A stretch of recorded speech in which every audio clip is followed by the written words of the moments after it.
Tikus dan ember, Tiongkok kuno.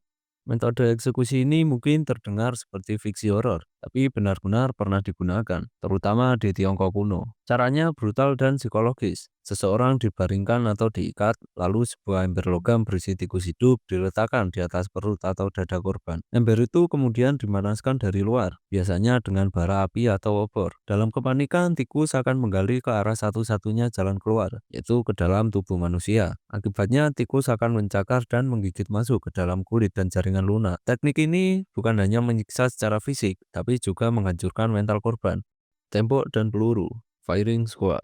Metode eksekusi ini dikenal karena kesederhanaannya yang brutal. Seseorang berdiri menghadap tembok atau duduk di kursi, lalu sekelompok algojo menembaknya secara serentak. Firing squad telah digunakan selama berabad-abad dan masih menjadi metode resmi hukuman mati di beberapa negara hingga saat ini, termasuk Amerika Serikat, Indonesia, dan Tiongkok. Eksekusi dilakukan secara cepat, tapi tidak selalu manusiawi. Jika tembakan tidak mengenai titik vital, korban bisa mengalami rasa sakit yang luar biasa sebelum akhirnya tewas karena kehabisan darah. Hingga kini metode ini tetap diperdebatkan. Ada yang menganggapnya lebih terhormat dan instan dibanding metode lain, tapi banyak pula yang menolaknya karena dinilai tidak manusiawi dan traumatis.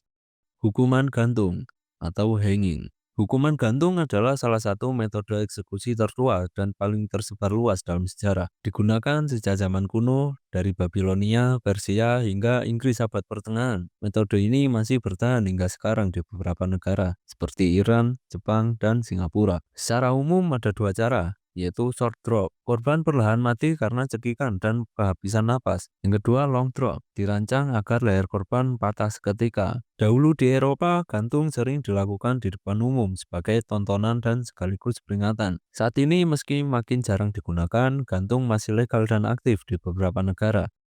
Lingji atau Death by a Thousand Cuts, Tiongkok kuno hingga awal abad ke-20. Lingji atau kematian dengan 1000 sayatan adalah salah satu metode eksekusi paling kejam dalam sejarah Tiongkok. Korban tidak langsung melainkan dipotong sedikit demi sedikit, mulai dari daging di lengan, dada, lalu di bagian tubuh lainnya. Setiap sayatan dilakukan secara perlahan untuk memastikan rasa sakit yang maksimal. Tujuan utama bukan hanya membuat korban mati, tapi menghancurkan kehormatan mereka. Dalam kepercayaan tradisional Tiongkok, tubuh harus utuh agar jiwa bisa tenang setelah mati. Maka lingci juga berarti kutukan abadi bahkan setelah kematian. Lingci akhirnya dilarang pada tahun 1905 setelah tekanan dari dunia internasional dan reformasi hukum di dinasti Qing.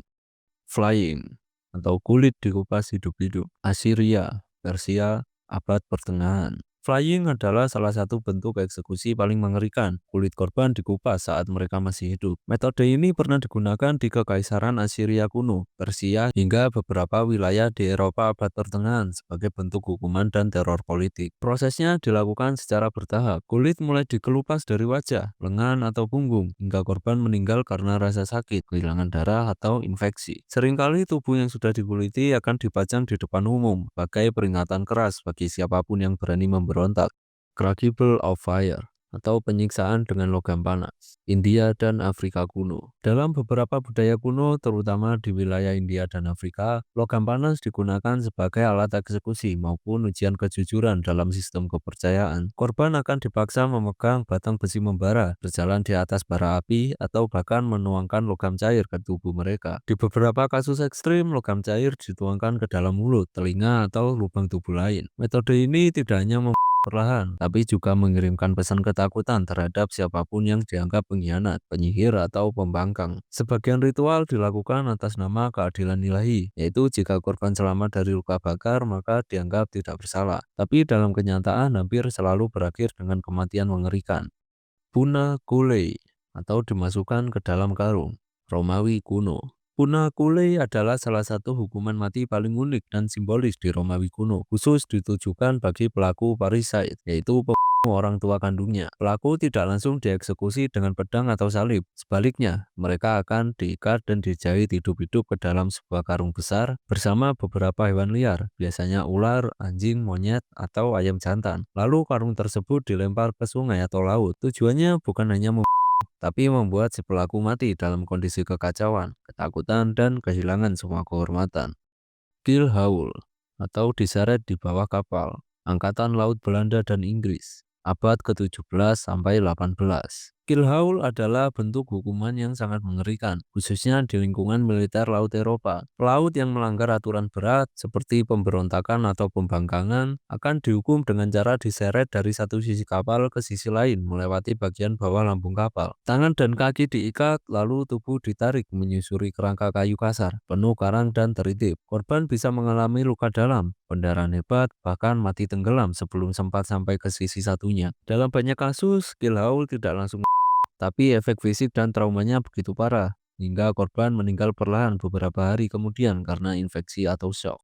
Breaking wheel atau roda penyiksa Eropa abad pertengahan. Hukuman ini dikenal juga sebagai Catherine wheel, salah satu metode paling brutal dalam sejarah Eropa. Korban diikat di atas roda kayu besar dengan tangan dan kaki dijulurkan melewati jari-jari roda. Alkujo lalu memukul tulang-tulang korban satu persatu dengan palu atau batang logam. Dalam versi paling kejam, tubuh korban kemudian diputar di atas roda dan dibiarkan mati perlahan karena luka dalam, pendarahan, atau shock. Kadang roda itu juga dipajang di tiang tinggi sebagai peringatan publik. Hukuman ini digunakan untuk pelaku kejahatan serius seperti perampokan besar atau pengkhianatan. Garrote atau pencekikan dengan besi, Spanyol dan Amerika Latin. Alatnya tampak sederhana, kursi kayu dengan tiang di belakangnya dan sebuah lingkaran besi atau kawat yang ditempatkan di leher terpidana. Saat tuas diputar dari belakang, lingkaran itu akan menekan leher korban, baik mencekiknya perlahan atau langsung mematahkan tulang belakang bagian atas. Garrote menjadi metode resmi eksekusi di Spanyol hingga 1974, menjadikannya salah satu negara terakhir di Eropa yang menghapus bentuk eksekusi ini. Eksekusi terakhir dengan garrote dilakukan terhadap aktivis politik Francisco Franco dan menjadi simbol kekejaman rezim diktator pada masa itu. Crucible atau boiling atau direbus hidup-hidup, Eropa abad pertengahan, Asia. Metode eksekusi ini tergolong salah satu yang paling menyiksa, merebus tubuh manusia hidup-hidup baik dengan air, minyak, atau timah panas. Di Eropa abad pertengahan, hukuman ini diterapkan untuk kasus peracunan atau pengkhianatan berat. Di Inggris pada abad ke-16, Raja Henry VIII pernah memerintahkan agar pelaku peracunan direbus sebagai peringatan keras. Korban biasanya akan dimasukkan perlahan ke dalam cairan mendidih hingga kehilangan kesadaran atau bahkan meninggal. Di Asia, praktik serupa tercatat di Mongolia dan India kuno, di mana minyak panas menjadi medium utamanya. Meski terdengar seperti legenda, catatan sejarah menunjukkan metode ini pernah benar-benar dijalankan secara resmi oleh negara atau penguasa. Buried alive, berbagai budaya, India, Persia, Jepang.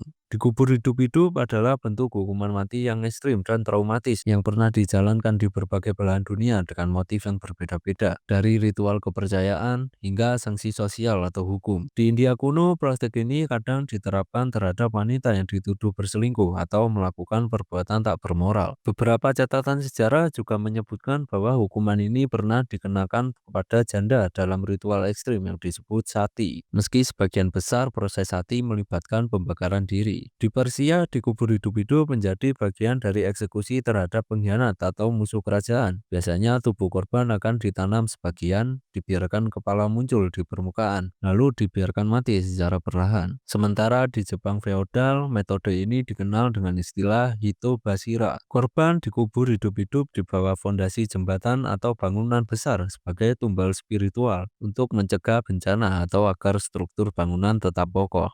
Sawing atau digergaji hidup-hidup, Romawi, Asia Tenggara, dan Eropa Timur. Korban biasanya digantung terbalik dengan kepala di bawah dan kaki di atas agar darah tetap mengalir ke otak dan menjaga korban tetap sadar lebih lama. Lalu tubuhnya digergaji perlahan dari bagian selangkangan ke arah kepala. Dalam beberapa kasus, eksekusi dilakukan di depan umum sebagai peringatan keras bagi rakyat atau musuh politik. Di Romawi, metode ini kadang diterapkan terhadap budak yang memberontak atau penjahat berat. Sementara di Asia Tenggara, terutama pada masa kerajaan kuno, gergaji digunakan dalam kasus pengkhianatan atau tindakan yang dianggap mencemarkan kehormatan raja. Sedangkan di Eropa Timur, metode ini muncul dalam konteks penyiksaan terhadap tawanan perang atau penjahat agama.